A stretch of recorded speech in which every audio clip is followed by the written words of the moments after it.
Hello बच्चों, हम बात कर रहे थे न्यूक्लियोफिलिक सब्स्टिट्यूशन के बारे में। तो आज हम लेक्चर का आगे कंटिन्यू करते हैं। तो न्यूक्लियोफिलिक सब्स्टिट्यूशन में हम दो टाइप के पढ़ेंगे। एक पढ़ेंगे आप SN1 रिएक्शन और सेकंड हम बात करेंगे SN2 रिएक्शन। SN1 को बोलते हैं वन मतलब यूनिमालिकुलर न्यूक्लियोफिलिक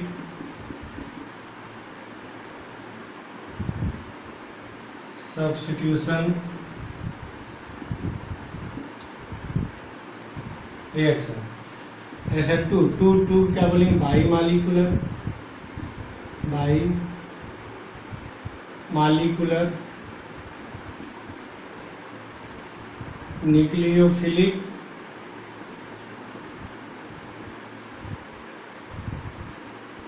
सब्स्टिट्यूशन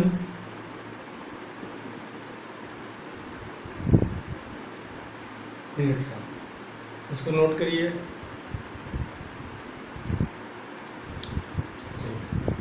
अब एक एक करके पहले हम बात करते हैं SN2 के बारे में और फिर बात करेंगे SN1 के बारे में।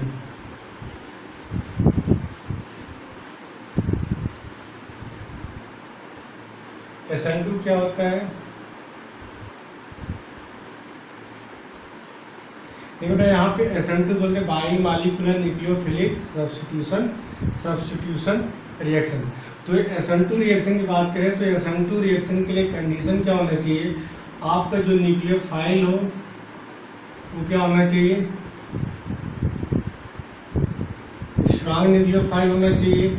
और किसके प्रेजेंस में? पोलर एप्रोटिक सॉल्वेंट दिया गया है, तो वहाँ पे हमारा SN2 रिएक्शन होता है। हम बात करें इंटरमीडिएट की, यहाँ पे इंटरमीडिएट क्या बनता है? ट्रांजिशन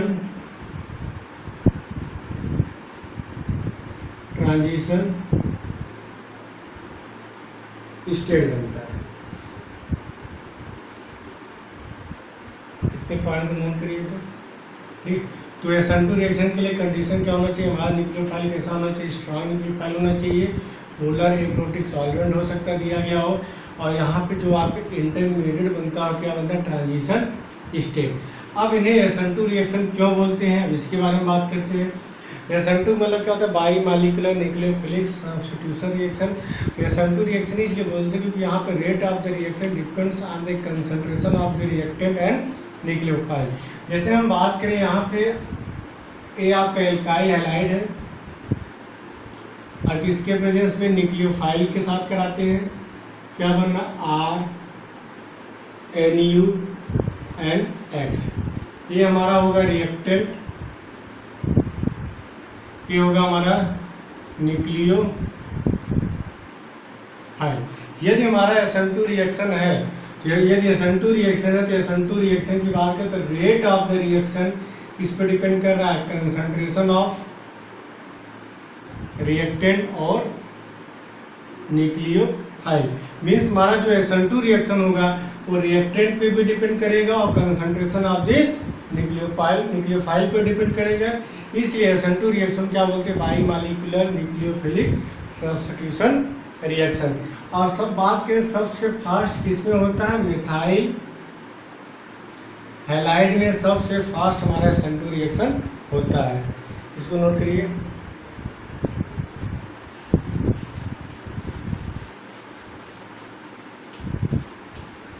अब बात करते हैं बच्चों मैकेनिज्म के बारे में। तो सबसे पहले SN2 के मैकेनिज्म के बारे में बात करें तो SN2 के मैकेनिज्म कैसे आप इसको एक्सप्लेन करेंगे। जैसे आपने रिएक्शन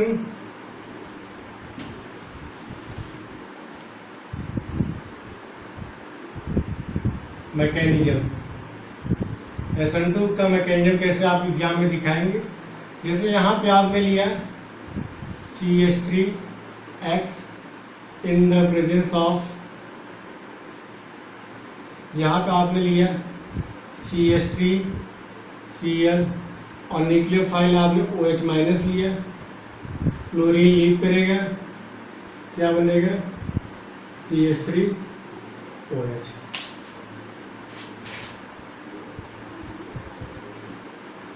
चलिए अब हम बात करेंगे SN2 के मैकेनिज्म के बारे में।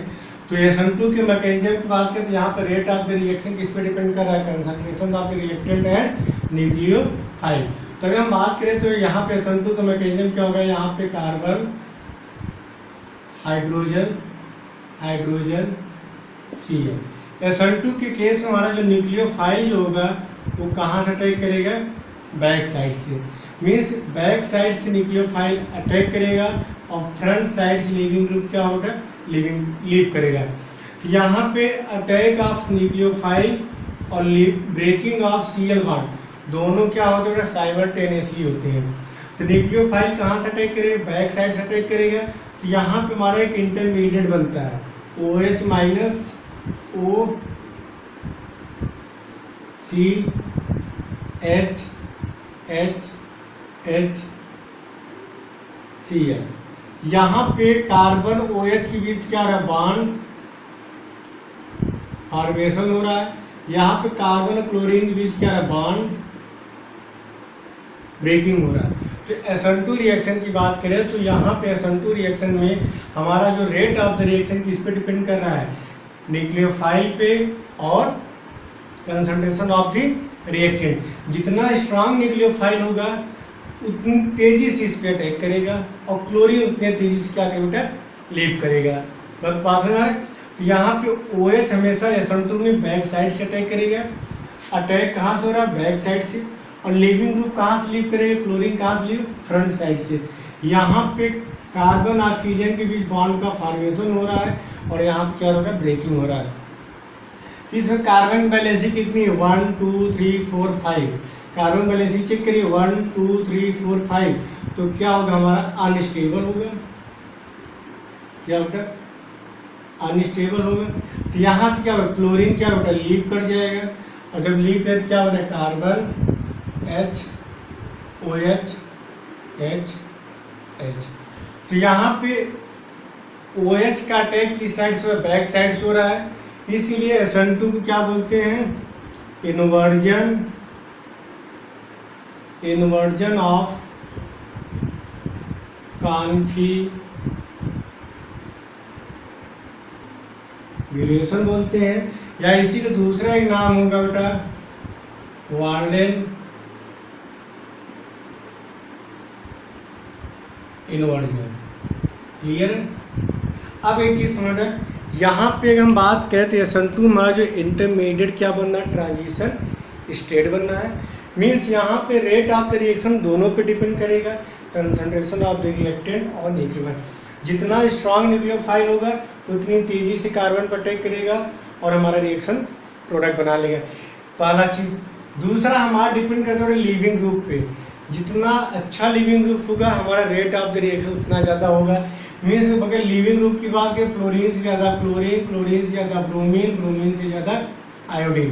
तो सबसे अच्छा SN2 रिएक्शन किसके साथ होगा, आयोडीन के साथ, फिर ब्रोमीन के साथ, फिर क्लोरीन के साथ, फिर क्लोरीन के साथ। अभी प्रॉब्लम कराएंगे बच्चों। अब दूसरा हम बात करते हैं बेटा, यहाँ पे न्यूक्लियोफाइल का अटैक कहाँ से हो रहा है, बैक साइड से, ठीक है। अब यहाँ पे हाइड्रोजन कैसे एटम होते हैं, स्मॉल एटम होते हैं। जैसे जैसे यहाँ पे बल्किनेस बढ़ता चला जाएगा, OH माइनस का अटैक करने की टेंडेंसी क्या बेटा, कम होती जाएगी। खुद सोचो, यहाँ पे हाइड्रोजन छोटा साइज है तो यहाँ पे OH आसानी से कार्बन पे अटैक कर देगा, लेकिन जैसे यहाँ पे मिथाइल वगैरह आप ऐड करते जाएंगे तो साइज इनकी बढ़ती चली जाएगी। साइज बढ़ने की वजह से क्या होगा, स्टेरिक क्राउडिंग होगा। मीन्स OH माइनस को रिपेल करेगा। क्यों, क्योंकि क्या करेगा बेटा, बल्कि ग्रुप क्या करते हैं, OH को रिपेल करेगा। उस केस में हमारा SN2 रिएक्शन क्या हो जाएगा बेटा, स्लो हो जाएगा। ठीक है। तो 2 पॉइंट मैंने बताया। पहला पॉइंट कि सबसे अच्छा अगर आपके RF दिया गया है, RCl, RBr और RI, पूछा जाए कि SN2 रिएक्शन सबसे अच्छा किस में होगा, आयोडीन में होगा, क्योंकि आयोडीन हमारा गुड लीविंग ग्रुप होता है। तो सबसे फास्ट आयोडीन होगा, फिर ब्रोमीन, फिर क्लोरीन में फिर फ्लोरीन। फिर दूसरा आपसे पूछा जाए कि यहाँ पे OH कहाँ से अटैक करें, बैक साइड से। जब बैक साइड से अटैक करता है बोलते हैं इन्वर्जन ऑफ कॉन्फ़िगरेशन या वार्नर इन्वर्जन बोलते हैं। यहाँ पे रेट ऑफ द रिएक्शन दोनों पे डिपेंड करता है, कंसंट्रेशन ऑफ द रिएक्टेंट और न्यूक्लियोफाइल। जैसे जैसे इसके सराउंडिंग क्लाउडिंग बढ़ता जाएगा हमारा OH माइनस का अटैक करने की टेंडेंसी कम होती जाएगी, मीन्स हमारा SN2 रिएक्शन क्या होता है, स्लो होता जाएगा। अब एक एक पॉइंट को समझना।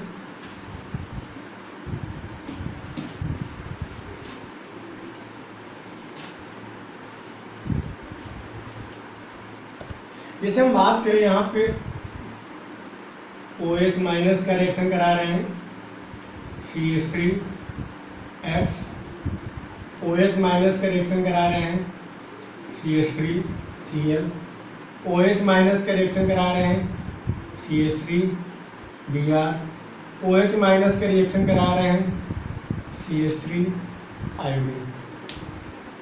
समझना बच्चों? यहाँ पे है आपका ए है आपका ए है आपका बी, ए है आपका सी, ए है आपका डी। यहाँ पे न्यूक्लियोफाइल पूरा सब में सेम है, इस पे अटैक करेगा, यहाँ पर अटैक करेगा, यहाँ पर अटैक करेगा, यहाँ पे भी अटैक करेगा, तो सब में प्रोडक्ट क्या बनेगा, CH3OH। न्यूक्लियोफाइल सेम है, यहाँ पे R भी सेम है, डिफरेंट क्या है, लीविंग ग्रुप। जितना अच्छा लीविंग ग्रुप होगा उतना तेजी से बेटा हमारा SN2 रिएक्शन होगा। क्यों? क्योंकि जितना तेजी से आयोडीन निकलेगा न्यूक्लियोफाइल का बेटा उतना फास्ट होगा। तो गुड लिविंग ग्रुप की बात करें, सबसे अच्छा लिविंग ग्रुप कौन होता है, आयोडीन होता है। आयोडीन का ब्रोमीन, ब्रोमीन का क्लोरीन, क्लोरीन के बाद फ्लोरीन। तो पूछा जाए सबसे अच्छा SN2 रिएक्शन किसमें होगा, डी में होगा। क्योंकि आयोडीन क्या होता है, हमारा गुड लिविंग ग्रुप होता है, तुरंत लीव कर जाता है और हमारा प्रोडक्ट का फॉर्मेशन हो जाएगा। तो डी, सी, बी एंड ए। जैसे आपसे पूछा जाए आयोडीन, फ्लोरीन, ए और बी में सबसे अच्छा SN2 रिएक्शन किसमें होगा, ए ग्रेटर देन बी। नोट करो बच्चों।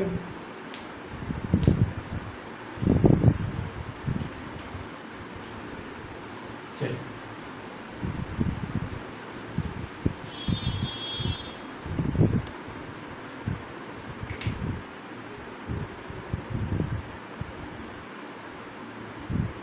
नोट करते जाइए।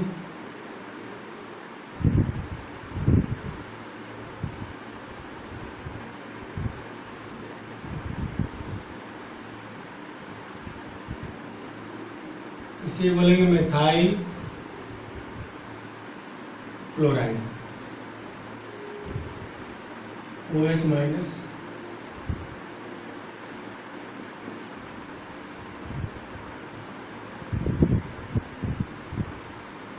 इसे बोलेंगे 1 डिग्री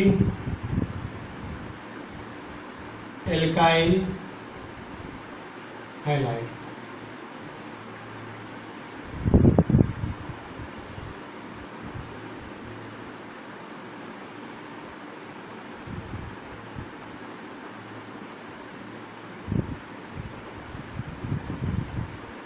इसे बोलेंगे 2 डिग्री एल्काइल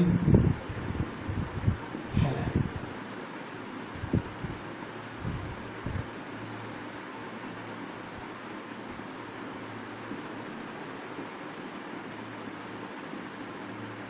इसे क्या बोलेंगे, 3 डिग्री एल्काइल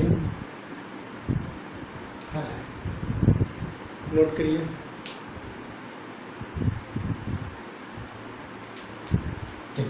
आपसे पूछा जाए बेटा SN2 रिएक्शन, यहाँ पे क्या होगा, OH इस पे अटैक करेगा, क्लोरीन निकल जाएगा। यहाँ पे OH अटैक करेगा, क्लोरीन निकलेगा।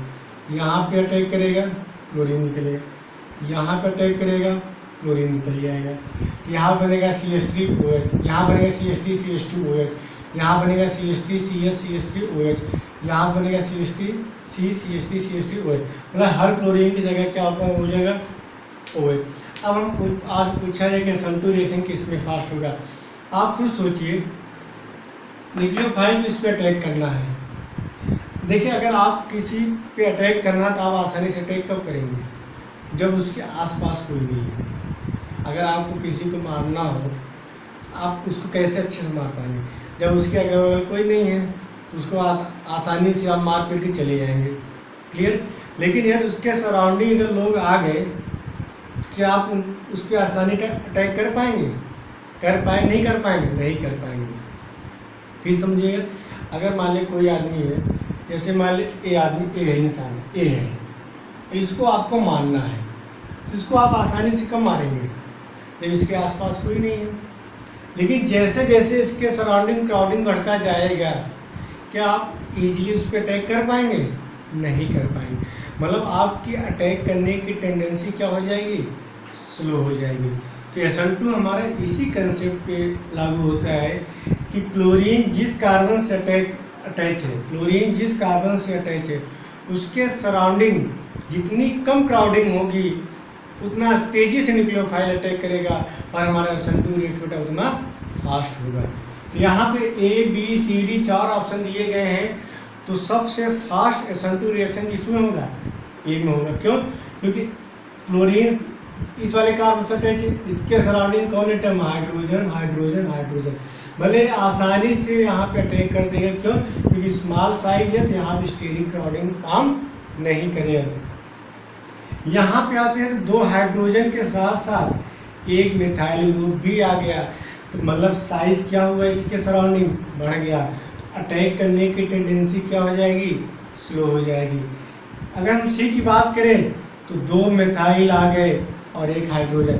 यहाँ पे तो सिर्फ 3 छोटे छोटे हाइड्रोजन थे, लेकिन यहाँ पे 2 छोटा हाइड्रोजन एक मिथाइल आ गया। यहाँ पे 2 मिथाइल एक हाइड्रोजन और यहाँ पे 3 मिथाइल आ गए। तो सबसे ज़्यादा क्राउडिंग कहाँ पे होगी? यहाँ पे। मतलब इस कार्बन के सराउंडिंग कितने लोग हैं? 3 लोग।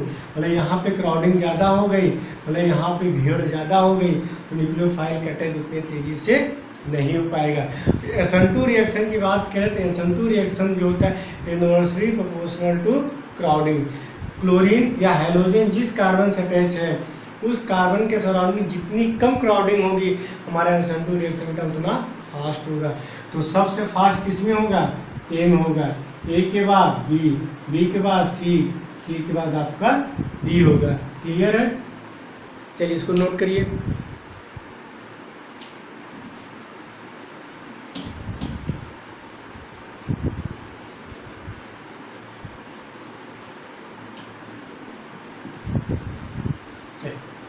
छोटे छोटे आपसे एग्जाम्पल पूछते हैं, SN2 आप बताना है।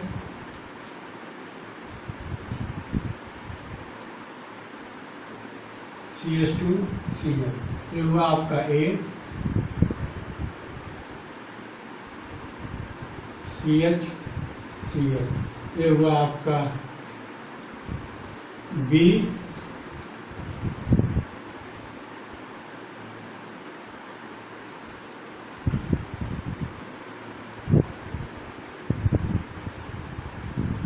ये हुआ आपका C।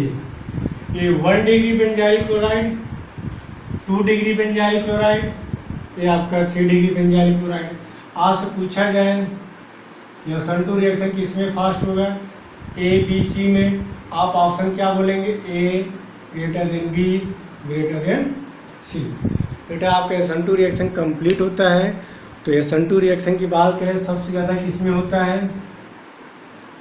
Methyl halide, methyl halide के बाद 1 degree halide, 1 degree alkyl halide, फिर आपको होगा 2 डिग्री एल्काइल हैलाइड, फिर आपको क्या होगा 3 डिग्री एल्काइल हैलाइड। ये इस सीरीज बेटा आप याद करिएगा। सबसे ज़्यादा मिथाइल हैलाइड में होगा, फिर 1 डिग्री का एल्काइल, फिर 2 डिग्री एल्काइल, फिर 3 डिग्री एल्काइल हैलाइड में होगा। तो आप SN2 नोट करें बेटा, फिर इसके बाद हम फिर SN1 के बारे में बात करते हैं।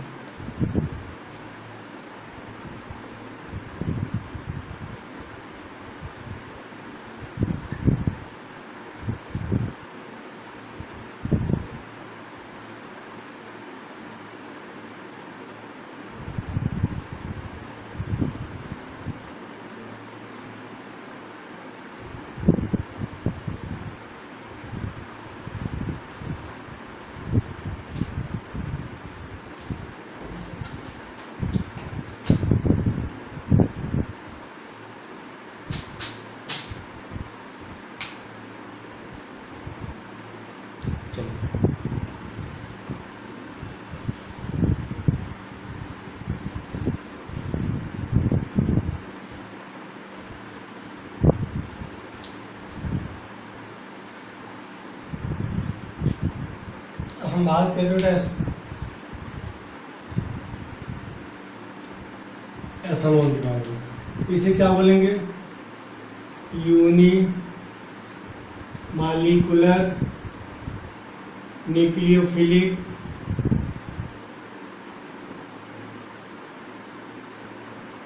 Substitution reaction. इनके लिए कंडीशन क्या होना चाहिए? पोलर प्रोटिक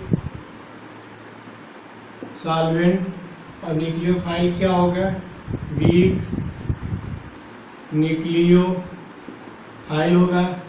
यहाँ पे इंटरमीडिएट जो बनता है क्या बनेगा? कार्बोकेटायन। तो अगर SN1 की बात करें, ध्यान सुनो बेटा, SN1 की बात करें तो यहाँ पे रेट ऑफ रिएक्शन या रिएक्टिविटी जो होगी इस पे डिपेंड करेगी।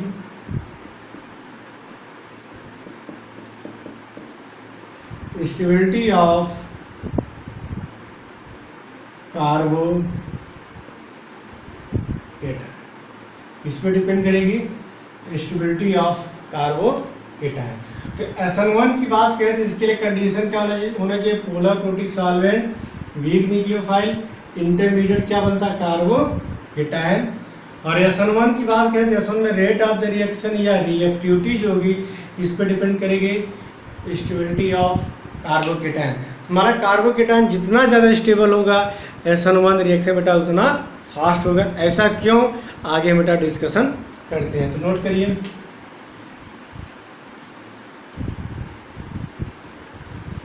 SN1 की बात करें तो SN1 में rate of the reaction depends on the concentration of the reactant. जैसे हम बात करें मैकेनिज्म की बात करें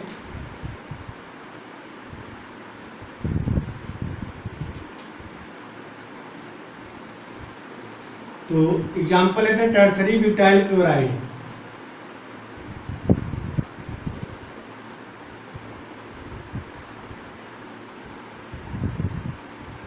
यहाँ पर टर्सरी ब्यूटाइल क्लोराइड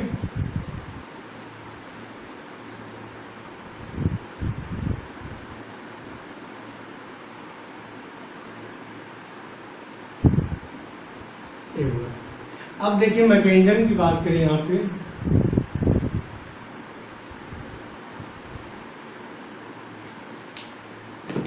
देखिए इसमें क्या होता है। देखिए SN1 में क्या था? SN2 में था बेटा, SN1 में था कि पहले न्यूक्लियोफाइल और लिविंग दोनों क्या थे? साइमल्टेनियसली थे।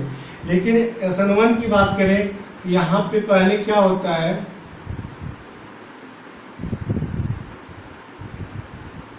SN1 में पहले क्लोरीन लीव करेगा। जब यहाँ से लीविंग होगा तो क्या बनेगा? CH3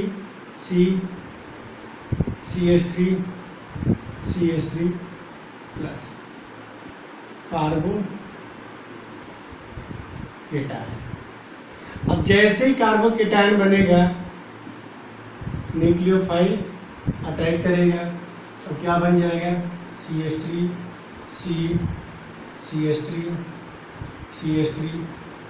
OH। अब ये बेटा फिर समझिए, अगर हम बात करें SN1 की बात करें तो SN1 में रेट ऑफ द रिएक्शन या रिएक्टिविटी जो होती है किस पे डिपेंड करता है? Stability of carbocation. जितना ज़्यादा आपका कार्बोकेटायन स्टेबल होगा SN1 रिएक्शन बेटा उतना फास्ट होगा। जैसे यहाँ पर टर्सरी ब्यूटाइल क्लोराइड आपने लिया, आपने OH माइनस का अटैक कराया, आपका एल्कोहल बन गया, क्लोराइड आयन आपका क्या हुआ? लीक कर गया। SN1 मैकेनिज्म की बात करें तो यहाँ पे सबसे पहले क्या होता है कि क्लोरीन यहाँ से लीव करेगा, मतलब क्लोरीन यहाँ से बॉन्ड ब्रेकिंग होगा और क्या बनेगा? CH3 plus. इसके बाद न्यूक्लियोफाइल का अटैक होगा। जब तक कार्बोकेटायन का फॉर्मेशन नहीं होगा न्यूक्लियोफाइल का अटैक नहीं होगा। इसलिए SN1 में बात करें तो SN1 में rate of the reaction depends on the concentration of the reactant. मतलब SN1 में हमारा न्यूक्लियोफाइल पर डिपेंड नहीं करता। क्यों नहीं करा? जब तक कार्बोकेटायन नहीं बनेगा न्यूक्लियोफाइल का अटैक नहीं होगा। क्लियर?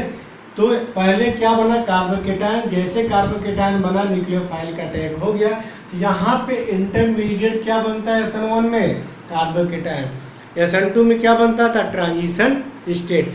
SN2 में आपने देखे होंगे कि SN2 में न्यूक्लियोफाइल का अटैक होना और लिविंग ग्रुप का जाना दोनों कंटिन्यूअस थे, मतलब न्यूक्लियोफाइल का कार्बन के साथ बॉन्ड फॉर्मेशन हो रहा है और क्लोरीन क्या और बॉन्ड ब्रेकिंग हो रहा है।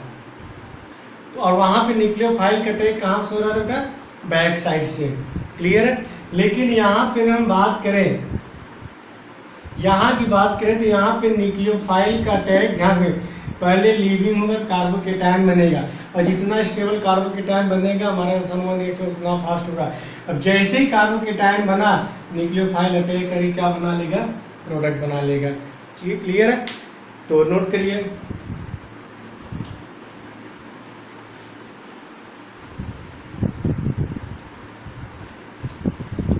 चलिए अब हम बात करते हैं रिएक्टिविटी की बात करें। जैसे यहाँ पे लिया गया CH3F, CH3Cl, CH3Br, CH3I, हमें कराना है न्यूक्लियोफाइल का अटैक। आपसे पूछा गया है A, B, C, D, आपसे पूछा गया SN1 रिएक्शन किस में फास्ट होगा। मैंने पहले बताया कि किस पे डिपेंड करेगा, यहाँ पे लिविंग ग्रुप। अगर आपसे SN1 पूछा जाए तो सबसे फास्ट D में होगा, फिर C में होगा, फिर B में होगा, फिर A में होगा।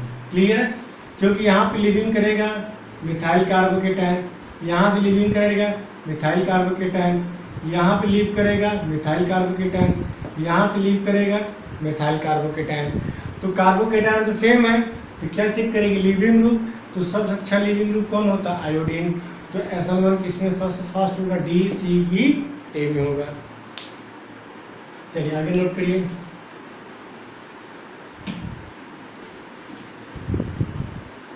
चलिए जैसे हम बात करें यहाँ पे CH3Cl, CH3Cl, CH3Cl, B की बात करें CH3, CH2Cl, C की बात करें CH3, CH, CH3Cl, और यहाँ पे D की बात करें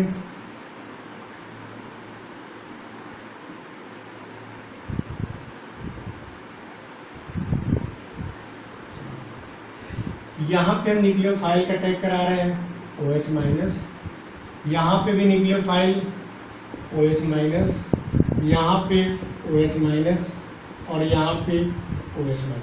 आपसे पूछा जाए कि SN1 रिएक्शन किसमें फास्ट होगा, तो सबसे पहले क्या करेंगे, यहाँ पे इसको लीव कराइए, यहाँ बनेगा CH3 प्लस, यहाँ पे बनेगा CH3, CH2 प्लस, और यहाँ पे बनेगा CH3, CH, CH3 प्लस, और यहाँ पे क्या बनेगा CH3, CH3, CH3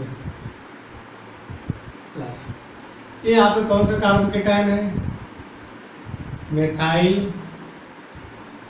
कार्बोकेटायन। ये आपका है 1 डिग्री कार्बोकेटायन। ये आपका 2 डिग्री कार्बोकेटायन है, कितने डिग्री है, 2 डिग्री कार्बोकेटायन, और ये हमारे कितने डिग्री है, 3 डिग्री कार्बोकेटायन। तो मैंने बताया कि हमारा SN1 किस पे डिपेंड करता है, स्टेबिलिटी ऑफ कार्बोकेटायन। तो 3 डिग्री कार्बोकेटायन सबसे ज़्यादा स्टेबल होगा, फिर 2 डिग्री होगा, फिर 1 डिग्री, फिर मिथाइल कार्बोकेटायन। तो SN1 सबसे फास्ट किस में होगा, D में, फिर C में, फिर B में, फिर A में। मतलब यहाँ से क्लोरीन की जगह क्या जुड़ जाएगा, OH, यहाँ पे OH, यहाँ पे OH और यहाँ पे OH। तो यहाँ पे हमारा इंटरमीडिएट कितने डिग्री कार्बोकेटायन बन रहा है, 3 डिग्री।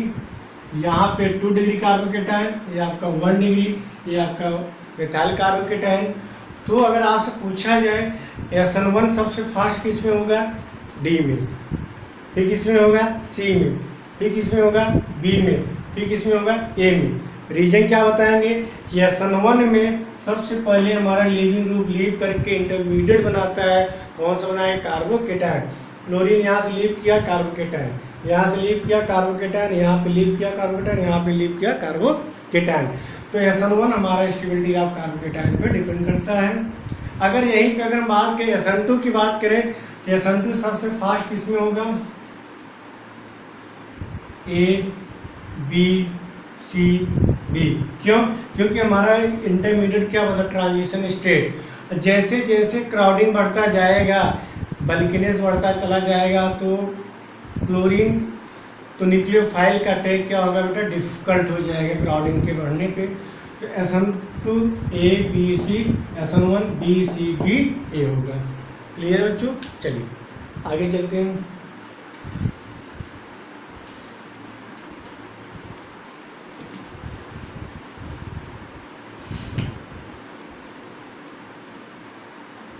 एक प्रॉब्लम और करा देते हैं।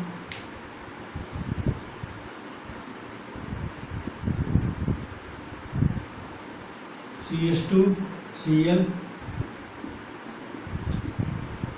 CH2Br, ये है आपका A, ये है आपका B। SN1 किसमें सबसे फास्ट होगा बेटा, B greater than A। SN2 किसमें फास्ट होगा, B ग्रेटर देन A। क्यों, क्योंकि यहाँ पे क्या आपको देखना है, लीविंग ग्रुप। तो लीविंग ग्रुप की बात किए, चाहे SN1 पूछे चाहे SN2 पूछे, आयोडीन, फिर ब्रोमीन, फिर क्लोरीन, फिर आपको फ्लोरीन। क्लियर है, चलिए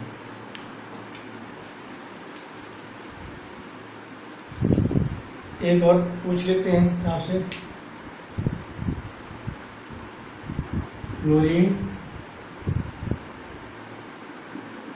आयोडीन, ए बी पूछ लिया जाए कि SN1 किस में फास्ट होगा, be greater than A. SN2 पूछ लिया जाए बच्चों, be greater than A. Clear, क्योंकि ये आप 1 डिग्री है, ये भी आपका 1 डिग्री है, क्योंकि आयोडीन गुड लीविंग ग्रुप होगा, तुम्हारा SN1 SN2 इसमें फास्ट होगा। चलिए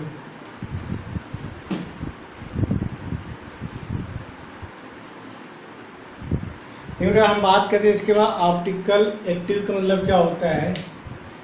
ये जैसे आपका निकॉल प्रिज्म होता है, इस निकॉल प्रिज्म से अगर कोई आप प्लेन पोलराइज लाइट पास कर रहे हैं और यहाँ पे कंपाउंड रखा गया है, यदि कंपाउंड रखा गया है, यदि प्लेन पोलराइज पास करते हैं PPL, इस PPL क्या करता है, रोटेट कर दे, या तो एंटी क्लॉकवाइज या क्लॉकवाइज, ऐसे कंपाउंड क्या बोलते हैं बेटा, ऑप्टिकली एक्टिव कंपाउंड बोलते हैं। लेकिन एग्जाम के एग्जाम में सब चीज़ें पूछी नहीं जाती। अब लास्ट टॉपिक बात कर रहे हैं, कायरल कार्बन क्या होता है। इसके बाद ये चैप्टर आपका कंप्लीट हो जाएगा। फिर इसके बाद आपको हम सिर्फ प्रैक्टिस कराएंगे, ठीक है। वीडियो अपलोड करते जाएंगे, आप लोग का पूरा कंसेप्ट क्लियर हो जाएगा, क्योंकि आपका हाफ ईयरली एग्जाम है 2-3 दिन बाद, तो फटाफट आपका सिलेबस करा दे रहे हैं। और बाकी टाइम आपको हम वीडियो अपलोड करते रहेंगे, सारे प्रैक्टिस NCERT हम करा देंगे, उसके लिए आप परेशान मत होइए। तो चलिए, कायरल कार्बन मतलब क्या होता है, जब कार्बन से 4 डिफरेंट एटम या ग्रुप अटैच हो, उन्हें क्या बोलते हैं बेटा, कायरल कार्बन। क्या बोलेंगे, कायरल कार्बन, या इसे क्या बोलते हैं, एसिमेट्रिक कार्बन। मतलब ABCD चारों डिफरेंट है, ऐसे कार्बन को बोलते हैं कायरल कार्बन। जैसे आपसे कहा है ABC, क्या है कायरल कार्बन होगा, नहीं हो। क्यों, क्योंकि इससे क्या है, ये 2 ग्रुप क्या होगा बेटा, सेम आ गए। ये तो कायरल कार्बन नहीं होगा, लेकिन ये हमारा क्या बेटा, कायरल कार्बन होगा। मीन जब कार्बन से 4 डिफरेंट एटम या ग्रुप अटैच हो, उसे क्या बोलते हैं बेटा, कायरल कार्बन बोलते हैं। चलिए कुछ एग्जाम्पल कराते हैं हम। Carbon CH3 C2 H5 H C3 H7 carbon H D CH3 C2 S5 carbon chlorine CH3 H CH3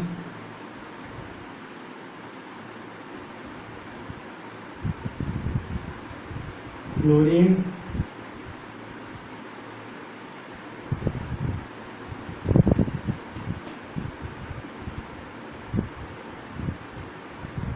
चलिए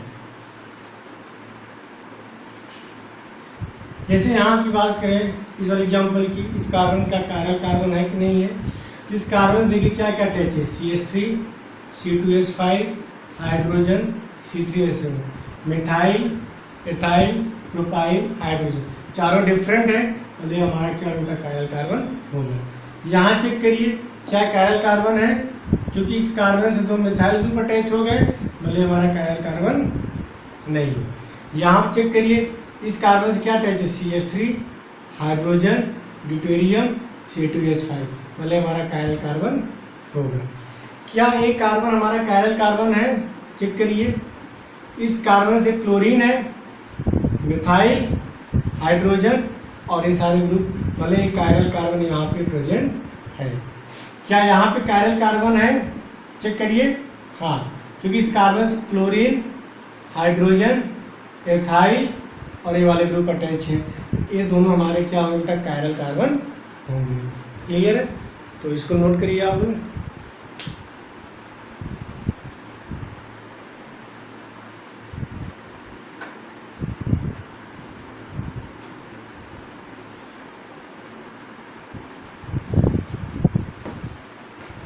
चलिए बच्चों कुछ एनसीईआरटी की प्रॉब्लम करा देते हैं।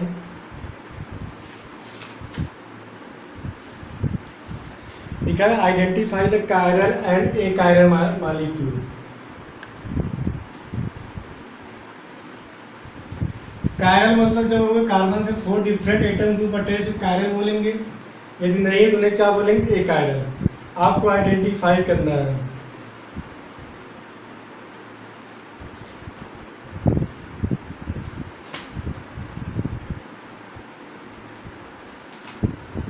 दिया गया आपको आइडेंटिफाई करना कायरल ए कायरल, ठीक है। Carbon hydrogen OH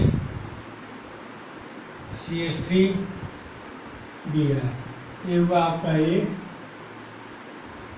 carbon hydrogen CH3 Br, ये हुआ आपका B। इसके बाद दिया गया CH3 C OH H, एक दो तीन, ये हुआ आपका C, और इसके बाद दिया गया है CH3 H OH। चलो यहाँ पे आपको बताना है कायरल कार्बन है कि नहीं है, ठीक है। तो देखिए बेटा ये कार्बन है, इससे हाइड्रोजन OH CH3 Br, चारों डिफरेंट हैं, ये कायरल कार्बन होगा। इस कार्बन से दो ब्रोमीन सेम मिल गए, कायरल कार्बन नहीं होगा। यहाँ पे चेक करिए इस वाले कार्बन पे H OH, इसे कौन सा ग्रुप बोलेंगे, CH2 CH3 CH2 CH3, तो आप इसको इस तरह भी लिख सकते हो H OH C2 H5 C2 H5। देखिए carbon H OH CH2 CH3 CH2 CH3 plus C2H5 C2H5, दो सेम मिल गए, कायरल कार्बन नहीं होगा। यहाँ चेक करिए कार्बन हाइड्रोजन OH CH3, कितना carbon 1 2 3, propyl methyl propyl alcohol hydrogen, चारों डिफरेंट है, लेकिन हमारा क्या होगा कायरल कार्बन होगा। तो इस तरह बच्चों आपका जो आपके CBSE सिलेबस में दिया गया है वो सारी चीज़ें आपको बता दी गई हैं। बाकी आपके NCERT में जो भी चीज़ें मिलेंगी वो आपके सिलेबस में नहीं है, न तो आपको पढ़ने की कोशिश करना है, न तो आपको पढ़ना है, न मुझे पढ़ाना है, ठीक है। तो इस तरह आपके SN1 SN2 कंप्लीट हो गए। बाकी क्लोरोफॉर्म वगैरह सारी चीज़ें दी गई हैं, वो आपके सिलेबस से बेटा रिमूव कर दिया गया, इसलिए आप परेशान मत होइए। आज की इतना ही, थैंक यू। कल हम बात करेंगे बायोमॉलिक्यूल्स के बारे में, और साथ में NCERT के भी प्रॉब्लम जो पीछे की एक्सरसाइज है वो सारे प्रॉब्लम दे कराते रहेंगे। ओके, आज की इतना ही, थैंक यू।